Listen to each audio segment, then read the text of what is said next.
So let's get to know about you and really your story as a small business owner and entrepreneur. You're not just a dentist. You do a lot of other stuff and are coming up with different things as far as, what you do if you're interested. So just tell us your story and kind of how you got into dentistry and the steps it took for you to start your own business. Sure. Well, I was born and raised in Kearney, Nebraska. Growing up, I kind of thought maybe I would be a restaurant owner. That was kind of my dream, was to own a restaurant. And then I worked in restaurants and decided that's maybe right. Not. So along the way, I decided to become a dentist. And, at first I really didn't know. I kind of thought dental hygiene. And then I was working in a corporation. I didn't like people telling me what to do. And I thought the way they did things was I was like, why are you worried about what earrings I'm wearing? Maybe you should worry about, they're getting refills. And right. I just, I was like, that was kind of it. It's like, I want to be my own boss.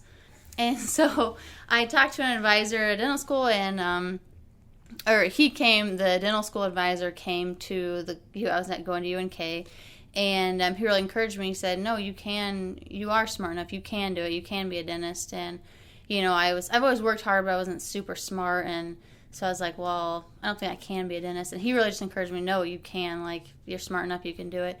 So that kind of propelled me into that, and luckily, I love dental school. I mean, there's some colleagues that I got in there and they don't like it. That's really unfortunate because you're kind of stuck at that point. But right, yeah.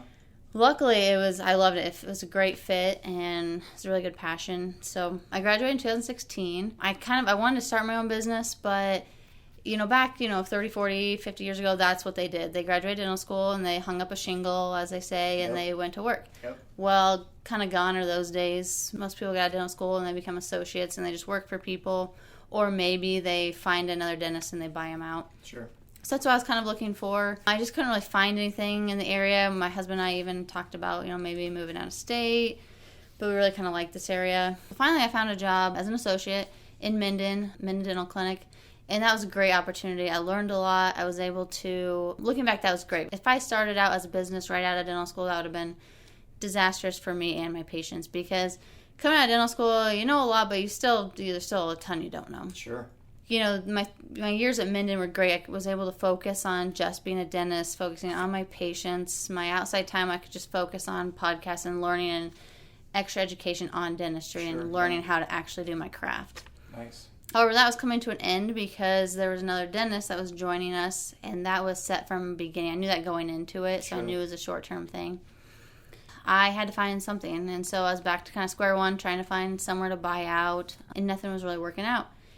And my husband and I just made a decision. We said, Kearney's our home. We love this community. It's been great to us. Yep. My family's here. He had a job here with Kearney Police Department, and so we didn't want to move. So we said, you know what? We're doing it. We're gonna open up a business from scratch. Yep. So it's a little scary.